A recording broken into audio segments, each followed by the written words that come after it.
Chroma is fun to play right now after the recent 2 updates in Warframe.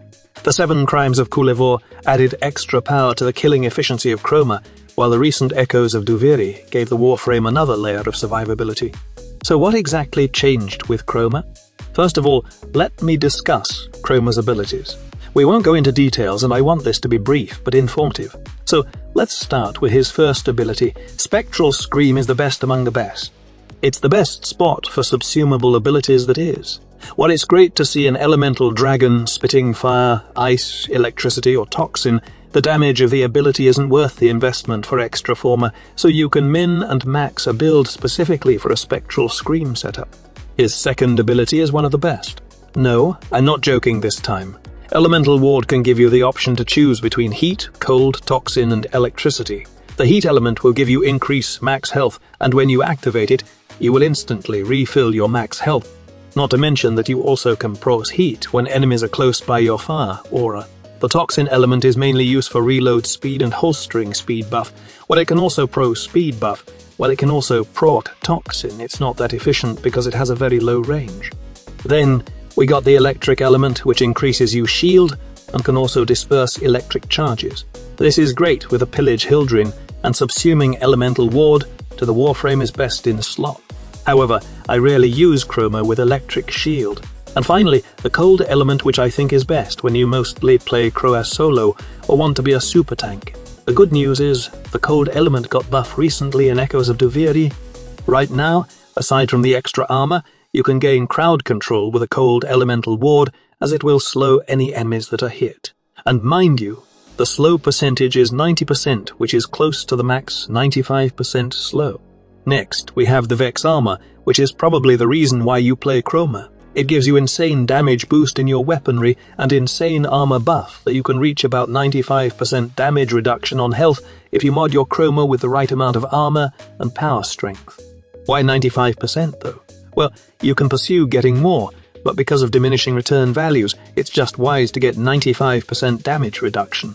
Normally I pair this with Gloom for the lifesteal, or you can use a life strike or healing return combo so that all that damage reduction will be more effective. Always remember that without anything that can regenerate your health, damage reduction will not be an effective survivability.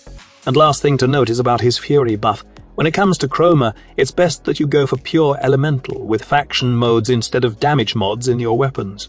This is because Vex armor scales better with element compared to damage boosting mods. And finally, we got his effigy. Now Spectral Scream and Effigy are both the best slots for subsumable ability. However, it's preferable to replace Spectral Scream since Chroma's ultimate has a unique feature when it comes to farming credits.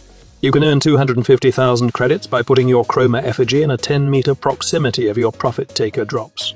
You can remove Vacuum and Fetch to make this even easier to do. The normal reward for the Prophet Taker is 125,000 credits in drops.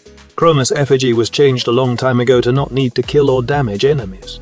It just needs to be close to double the pickups. Credit boosters or double credit weekends will even further multiply this number up to 500,000 or even 1 million credits.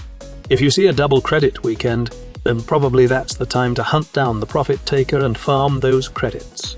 Now the usual build I have for Chroma in solo plays is a Gloom setup. This is by far the longest setup I have used with this Warframe, as I honestly think that this is the perfect setup for solo plays. All you needed for this setup to work is to mod Chroma with lots of power strength, tons of duration, and pair these mods with a Hunter Adrenaline or Rage mod. With this setup, you will always have the energy to recast Elemental Ward and Vex armor, while maintaining Gloom since it has minimal range. The only enemy that gets affected by Gloom's slow are those within melee range. It is great with nuke weapons, or even the new Incarnun Torrid, which melt enemies beyond Steel Path easily. It's really a solid setup that I have been running for years, and every time there's a new powerful weapon, I always enjoy it with my Chroma. But lately, I have been enjoying another setup with my Chroma, a new build that is super potent when it comes to raw power, and very satisfying to see those big numbers in your screen. What I'm talking here is the new Wrathful Chroma setup I have. The good news about this is that you don't need to alter the mod setup in your Gloom build. The same modes are needed for a Wrathful advanced setup since it scales well with power strength and duration also. Another reason why this setup is insane is the fact that you can reach 300+% critical chance, which means it's always guaranteed red critical numbers for each melee attacks, as long as the critical chance buff is active. Do remember that the critical buff from this subsume ability is additive, which means it works like the critical buff of Arcane Avenger that gives a flat critical chance bonus to those weapons that you can remove all critical chance modes in your weapon and give it more damage, or in the case of Chroma, more element or any mode that you deem useful for your playstyle. However, just take note that Wrathful Advance only works with melee weapons, and as a subsumed ability, it has lower critical chance, buff and range. But honestly, that's not a problem with Chroma. There are 3 melee synergies for a Wrathful Advance Chroma that I highly recommend. You can use this combo normally by hacking and slashing enemies with your melee, but I prefer a nuke melee version of this setup. There are 3 weapons that you can use to do this. The first one is the Exodia Contagion setup. The projectile of the Exodia Contagion will gain red critical buff when you pair it with a 300+% power strength Wrathful Chroma. With the insane damage buff also coming from Vex armor, you can hit millions of red critical numbers even against high-low armored enemies. The only downside about this combo is you won't have anything to regenerate your health back. You can choose to give Chroma the heat element for elemental ward to somehow get more life and life regen at cast, but that's it.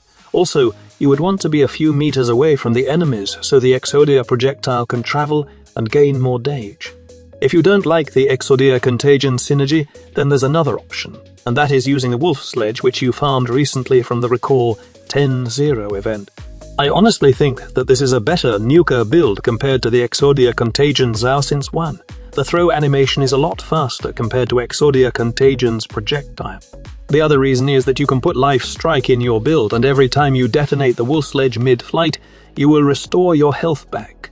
Do take note that this hammer has a crazy mechanic wherein you can throw it like a glaive, and it's honestly fun to think that you are just like Thor, throwing his Mjolnir while using this synergy. However, when it comes to nuking power, there is no denying the Glaive Prime is the most busted weapon for a Wrathful Chroma. While the throw mechanic of the Glaive Prime is slur compared to Wolf Sledge, it really doesn't matter as every throw and detonation of the glaive results to genocide. The Glaive Prime has this crazy mechanic wherein it has guaranteed impact and slash procs when thrown. The slash result to insane bleed, and with a Wrathful Advance Chroma, it guarantees kill every time you throw the Glaive Prime.